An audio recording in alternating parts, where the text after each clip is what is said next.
Ce soir, à l'émission, le service Exo à la demande est désormais offert à Boisbriand. La satisfaction de la clientèle est vraiment très élevée. Et c'est le temps de faire analyser le taux de radon dans vos maisons. La cigarette va augmenter le risque de cancer du poumon, le radon aussi. En entrevue, je reçois l'écrivain Ugo Monticone à propos de son roman illustré « Le Cumulus Machinus ». Juste d'être finaliste parmi les 5 œuvres qui se sont démarquées. Maude Loca nous parle des spectacles à venir au théâtre Gilles Vigneault. Pierre Flynn vient nous voir avec son spectacle solo, donc 50 ans de carrière. Et Pierre-Luc Gauvreau nous dit tout ce qu'il faut savoir à propos du régime enregistré d'épargne-études. A été créé par les gouvernements afin d'aider les familles à mettre de l'argent de côté pour les études de leurs enfants. Bienvenue à Accès local.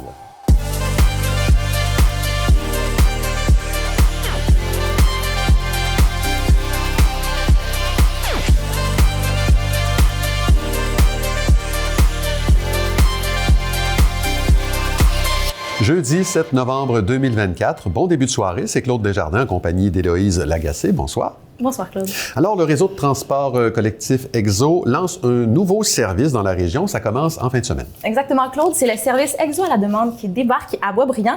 Le concept, c'est de pouvoir offrir un service qui est plus flexible, direct et personnalisé à chaque utilisateur du service.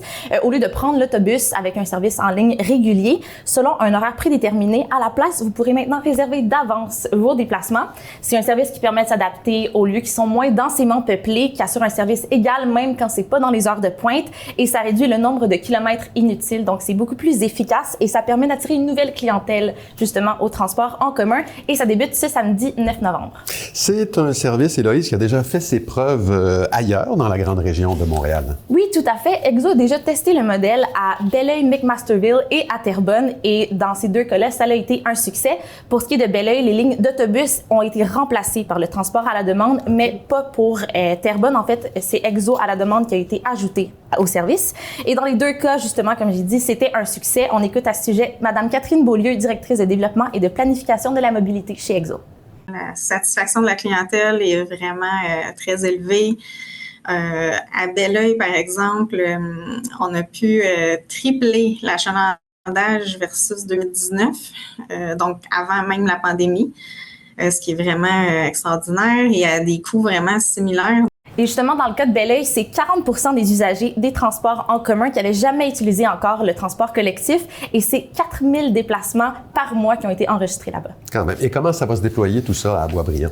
Oui, il faut noter que, comme le modèle de Belleuil, en fait, le nouveau service va impliquer l'arrêt de service des lignes 51 et 52 à Boisbriand durant les fins de semaine et les jours fériés. Donc, c'est les seuls moyens durant lesquels Exo à la demande pourra être en service.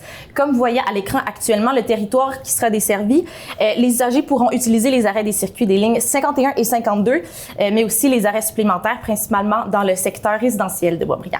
Le service va être disponible de 7h20 à minuit et il va être possible de payer avec un titre de transport valide de zone C ou à bord avec le montant exact. Et ça va être 2 minibus qui vont se charger en fait des déplacements d'Exo à la demande. Des minibus, c'est comme des autobus réguliers, mais plus petits que les lignes standards qui peuvent accueillir 24 personnes. Et comment on doit s'y prendre pour réserver un déplacement? Alors, il y a 3 façons de pouvoir réserver nos déplacements. Premièrement, on peut utiliser l'application Exo à la demande. Sur l'application, il est aussi possible de suivre les déplacements et de savoir exactement à quelle heure l'autobus va passer. Vous pouvez aussi réserver par le biais du site Internet d'Exo ou alors en appelant le 1833 Allo Exo. Et vous pouvez réserver entre 30 minutes et 7 jours avant votre déplacement. Donc, ça ressemble plutôt à un service de taxibus, mais plus technologique avec l'application. Et comment se fait-il, Éloïse, que ce soit Boisbriand qui a été l'heureux élu là, pour l'application de ce programme? Oui, il y a eu plusieurs critères évidemment qui ont été pris en compte dans l'instauration du modèle pour la nouvelle région. Les lignes 51 et 52, il faut savoir que c'est un achalandage qui est considéré comme modeste et c'est un service pour le transport à la demande qui pourrait être plus facilement mis en place dans ces lignes-là. Et Boisbriand, c'est une zone aussi où il y a beaucoup de déplacements locaux et on retrouve beaucoup d'espaces à vocation différente. Et on écoute Mme Beaulieu à ce sujet.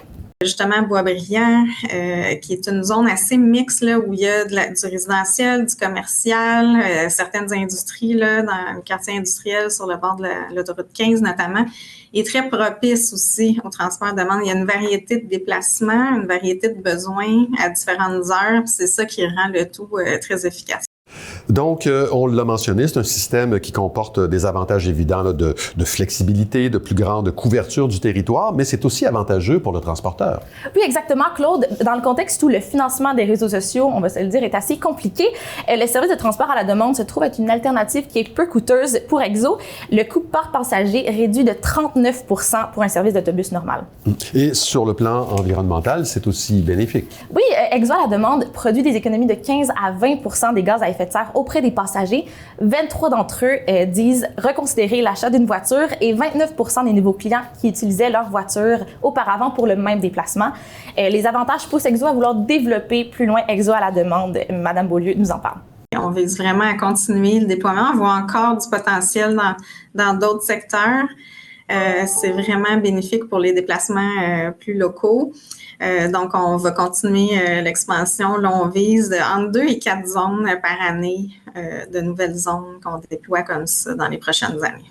Voilà, Claude, il reste juste à voir comment le service va pouvoir être accueilli ici dans la région et si c'est un assez grand succès, ça va rester dans les Basses-Laurentides et prendre de l'expansion. Merci Héloïse, on se revoit plus tard dans l'émission. Il sera question d'un gaz pernicieux qui peut s'infiltrer dans nos maisons, le radon. À plus tard, Claude. Le ministère des Transports et de la Mobilité durable informe la population que le projet de reconstruction du pont de l'île Bel-Air sur la route 117 à Rosemère en sera à une nouvelle phase de travaux dès le lundi 11 novembre. La portion est du pont sera fermée afin de permettre la démolition de l'ancienne structure et l'installation des éléments du nouveau pont. Ces travaux se poursuivront jusqu'à l'été 2025. Le nouveau pont comptera 2 voies de circulation par direction et une piste polyvalente connectée au réseau municipal. Les veillées festives du Petit Théâtre du Nord seront de retour du 28 novembre au 14 décembre au Centre de création de Boisbriand. Le spectacle Naviguer l'incroyable réunit les interprètes Luc Bourgeois, Flavie Bourgeois et Mélanie Saint-Laurent sous la direction musicale de Benoît Archambault, dans une mise en scène de Frédéric Blanchette. On y fait appel au conte et à la chanson tout en naviguant sur les lacs et les rivières des Laurentides. Thomas Dufour, Camille Giguère-Côté, Emmanuel Jiménez et Jean-Guy Legault signent les textes de cette 4e édition des Veillées festives. Un peu moins d'1 an après la publication du roman illustré Le Cumulus Machinus, paru aux éditions La Courte Échelle, l'écrivain Ugo Monticone et l'illustratrice Orbi étaient en nomination hier avec 4 autres finalistes au prix TD de littérature canadienne pour l'enfance et la jeunesse. Le prix leur a échappé, mais l'occasion était trop belle de vous parler à nouveau de cet ouvrage qui fait aussi appel à la réalité virtuelle. Ugo Monticone, bonsoir. Bonsoir, Claude. Bon, le prix a été remis à quelqu'un d'autre, on vient de le dire, mais faute de l'avoir gagné, vous étiez quand même heureux d'être en nomination dans un concours qui est quand même assez prestigieux. Oh oui, c'est tout un honneur. En fait, le prix, c'était juste d'être finaliste parmi les 5 œuvres qui se sont démarquées dans le prix TD. En fait, c'est le plus important prix en littérature jeunesse au Canada au complet. Une bourse de 50 000 $. Donc, c'était vraiment tout un honneur pour mon premier livre jeunesse d'arriver à cette nomination. Oui, c'est un très beau livre qui raconte une très belle histoire, celle d'un petit garçon qui s'appelle Ovide, qui est débordant d'imagination, qui part dans une fusée faite en neige, qui se retrouve dans un vaisseau de bonhomme de neige. Et ça me fait plaisir de le mentionner, ça, parce que les autres nominés, qui sont d'excellents auteurs, d'excellents illustrateurs, abordaient des thèmes plus sérieux, l'environnement, la différence, la désinformation. Ouais. Là, on est dans l'imaginaire total. Ben, je me dis, les jeunes, est-ce qu'on peut juste s'amuser? Est-ce qu'on peut juste imaginer, jouer avec une boîte en carton sans que ce soit toujours relié à une problématique? On a déjà tellement de problématiques aux nouvelles. Ils se font enseigner les problématiques à l'école. Est-ce qu'on peut avoir juste des moments de divertissement? Puis c'est ce que je voulais leur présenter à travers ce livre-là. Mais aussi leur montrer que la création, c'est accessible, entre autres à travers les capsules de réalité augmentée qui sont dans le livre. Donc, avec Orbi, qui est l'illustratrice, mais on intervient dans le livre pour leur dire, OK, comment on écrit un livre? Comment on dessine? Comment on publie un livre? Oui, c'est du travail, mais si vous suivez votre passion, vous aussi, vous pouvez créer. Donc, c'est un peu plus ça l'incitatif, dans le fond, de plonger dans son imaginaire au lieu d'être toujours confronté à des problématiques sociales. Oui, tout à fait. Puis on le sait dans le livre, il s'adresse directement à nous, puis il réussit à nous faire croire qu'il vit vraiment cette histoire-là. C'est quand même assez fascinant. Vous avez travaillé, vous venez de le mentionner, avec Orbi, qui est une illustratrice de très grand talent. Ses dessins sont très beaux, évidemment. Ils sont très dynamiques, sont à la fois très doux. Comment vous décrivez son travail? Bien, Orbi, c'est une fée, dans le fond. Les fées filles ont des talents. Elle, son talent, c'est le dessin, mais elle fait tout à la main. Elle a vraiment... elle veut pas avoir d'écran ou d'ordinateur. Tous ses dessins sont au crayon à la mine. Même que, puisque c'était le jeune qui racontait l'histoire, elle tenait vraiment à ce que ce soit son écriture manuscrite. Oui. Puis ça, j'ai eu la chance de rencontrer Orbi à un salon du livre, justement. Puis tout ça, c'est un rêve qui devient réalité pour moi parce que l'histoire, je l'avais rêvé, vraiment littéralement. Puis le matin, je l'avais pris en note. Puis quand j'ai rencontré Orbi, moi, je suis davantage dans les récits de voyage habituellement, mais j'ai rencontré Orbi au salon du livre. Je lui ai dit, hey, j'ai une histoire. Là. Elle a dit, ah non, mais moi, je suis plein pendant 3 ans parce que Orbi, elle remporte des prix de littérature jeunesse. C'est une des plus grandes illustratrices. Elle a gagné un prix à ce même concours-là en 2022. Exact. Puis elle était nominée au prix du gouverneur général. C'est une des plus grandes illustratrices jeunesse au Québec. Mais quand elle a lu le livre, elle a dit, ah oui, j'embarque. Elle aimait le défi aussi de faire un roman illustré au lieu d'un petit album jeunesse. Puis elle a relevé le défi avec brio. Puis comment ça se passe entre vous deux? Là, l'histoire était toute écrite. Elle est partie de son côté, puis elle vous proposait des dessins. Moi j'habite dans les Laurentides. Elle habite en Gaspésie. On a eu la chance de faire une résidence de création à Montjoly, un peu à mi-chemin. On s'est retrouvés 1 semaine. Et là, elle a vraiment étalé tous ses supports, dans le fond, les pinceaux, de l'aquarelle, des crayons à mine, des crayons à l'encre. Elle savait pas sur quel médium elle allait faire ça. Puis en plus, une histoire de neige. Mais quand on dessine de la neige sur un papier blanc, c'est quand même un défi. Oui. Puis là, moi, je la voyais créer sous mes yeux. Une fois quand elle a trouvé sa palette puis le médium qu'elle voulait utiliser, bien là, on est allé chacun de notre côté puis on travaillait à distance comme ça, mais c'est une belle collaboration interrégion. Le récit est appuyé aussi par des capsules de réalité augmentée. C'est un peu votre signature, ça. Elles servent à quoi dans ce livre-là? Mais c'est des capsules qui ont été créées par l'artiste Marc Sauvageau. Puis c'est vraiment... On voulait pas que les jeunes lisent le livre avec un téléphone ou un écran. C'est vraiment suite à la lecture du livre que les jeunes retournent dans le livre pour vraiment... C'est de la médiation culturelle, en fait. Ouais. On veut expliquer en tant qu'artiste professionnel quelle est notre démarche, mais vraiment pour inciter les jeunes à créer, pour inciter les jeunes à écrire ou à dessiner eux aussi, puis justement à plonger dans leur imaginaire, mais à plonger dans leur passion surtout. Oui. Ben, écoutez, en terminant, je souligne que le prix TD a finalement été remis à Christine Beaulieu, Caroline Laberge, pour un texte de théâtre documentaire intitulé « Les saumons de la métisse ». C'est publié aux éditions de La Bagnole. Cumulus Machinus, lui, c'est aux éditions La Courte Échelle, en librairie. J'imagine que ça va relancer un peu, ça va redonner une vie nouvelle à ce livre. Oui, ça va très bien. Puis là, il vient d'être distribué en France et tout ça, donc je suis très heureux de ça. Bravo, Hugo Mandicone, merci d'avoir été là. Merci, Claude. Germain Richer, ancien maire de Prévost, est décédé le 2 novembre dernier. Il a été conseiller municipal de 2000 à 2009, puis maire de 2009 à 2017. On a notamment souligné son appui au Festival de la BD de Prévost et l'adoption, en cours de mandat, de mesures urbanistiques destinées à améliorer l'aspect visuel de la route 117. On ajoute qu'il a contribué à améliorer la qualité de vie des Prévostoises et des Prévostois en initiant un important chantier qui a jeté les bases de la vision du développement de la ville et de ses valeurs environnementales. Le Bloc québécois a déposé ce mardi à la Chambre des communes un projet visant à réformer la loi sur l'assurance-emploi. Le projet de loi bloquiste propose plusieurs mesures pour augmenter la portée et l'étendue de la couverture de l'assurance-emploi afin de mieux protéger les travailleuses et travailleurs. Ce projet prévoit notamment de faire passer le taux des prestations de 55 à 60 % de la rémunération assurable et d'augmenter de 26 à 50 le nombre des semaines de prestations spéciales en cas de maladie. La députée de Thérèse de Blainville, Louise Chabot, sera d'ailleurs avec nous la semaine prochaine pour en discuter. On va jeter un coup d'œil sur la programmation du Théâtre Gilles Vigneault avec Maude Loca, qui est agente de programmation principale. Bonsoir, Maude. Bonsoir. Alors, on commence par un petit détour à la salle Anthony Lessard avec un artiste de la relève, Héron. Oui, exactement. Donc, Héron vient nous voir justement ce soir. C'est un projet musical qui est porté par Henri Kinked et c'est l'un des finalistes des Francouvertes, là, qui est ce concours montréalais qui met en lumière les artistes émergents de la chanson francophone et des communautés autochtones. Et donc, Héron vient nous proposer cette expérience unique là, où on mélange la musique traditionnelle avec la musique un peu plus folklorique, la musique traditionnelle. Donc, c'est une belle rencontre entre la modernité et la tradition. Voilà, c'est vraiment très bon, les gens. Vous avez 45 minutes là, pour vous rendre à la salle Anthony Lessard. Manquez pas ça.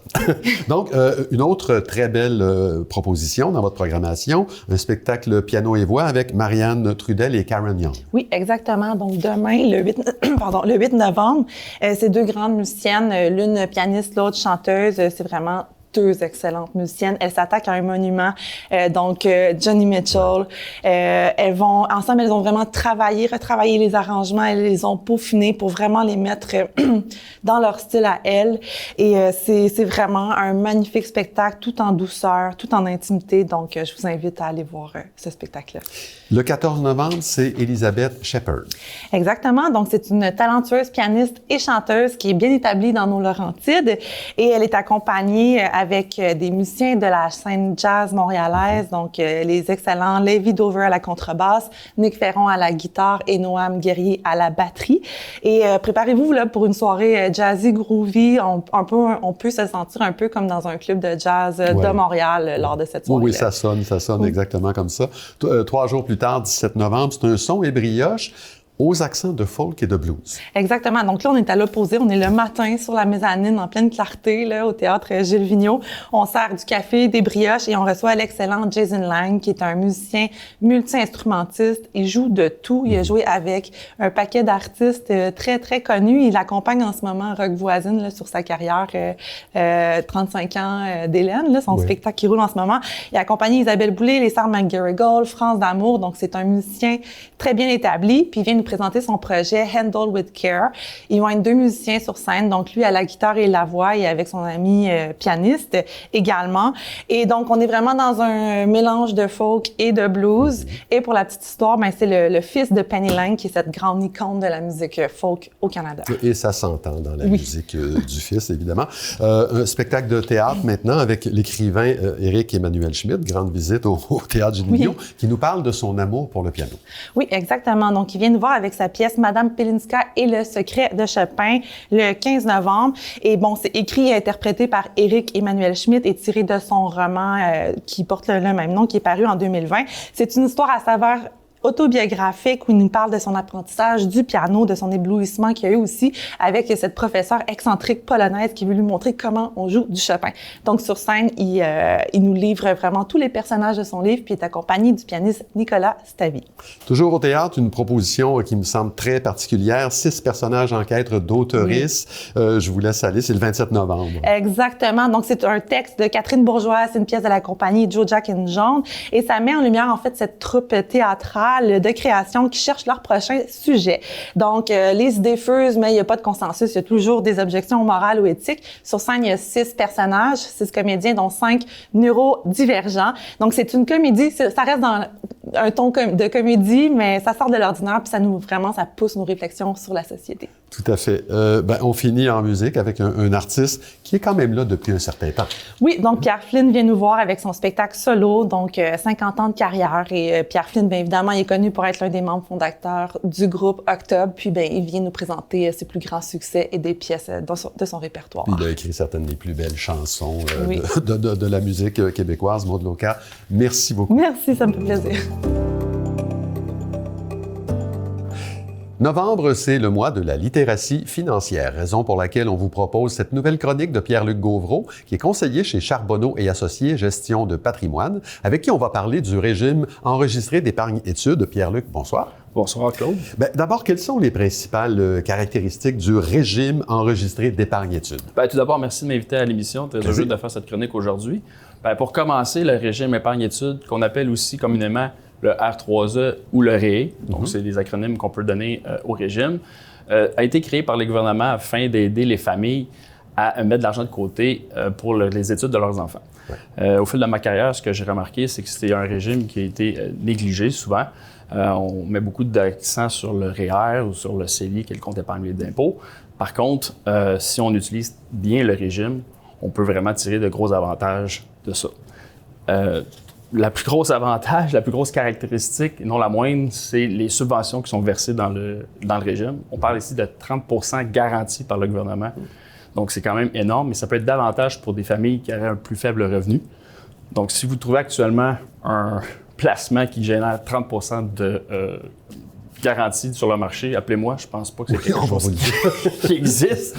Donc, ça, c'est la première grosse caractéristique. La deuxième caractéristique importante, c'est évidemment l'enfant doit faire partie d'une étude postsecondaire, donc soit le cégep, DEP, même le diplôme d'études professionnelles fonctionne pour le régime, donc à temps plein. Ensuite, règle de base, cotisation maximale par enfant, 2500 par année. Donc ça, c'est vraiment la règle de base. Ensuite, un autre facteur important, c'est que n'importe qui peut contribuer dans le régime. Donc, toute personne ayant 18 ans et plus. Donc, oui, le parent contribue, mais ça peut être le grand-parent, ça peut être un oncle, une tante, un ami de la famille. Puis là, on approche le temps des fêtes, ça approche quand même rapidement. Si vous êtes des fois en cours d'idées cadeaux, ça peut être une bonne opportunité, au lieu d'acheter des bébelles qui vont traîner dans un garde-robe ou dans un tiroir, de contribuer dans le régime épargne-études de votre enfant. D'accord. Et quels seraient les éléments les plus importants à considérer avant de se lancer là-dedans? Absolument. La première question qu'on me pose souvent, c'est quoi qui arrive si mon enfant ne poursuit pas ses études? Ouais. C'est très simple, c'est pas compliqué. Le gouvernement va récupérer ses subventions, donc on va perdre le 30 %. Les cotisations qui ont été versées par le parent vont être récupérées par le parent, donc ça, c'est le pire des scénarios qui pourrait arriver. Ouais. Ensuite, la deuxième chose qu'on me pose souvent comme question, c'est quoi le maximum de subventions qu'on est capable d'aller chercher dans le régime? J'ai donné un chiffre, pour vous donner un chiffre.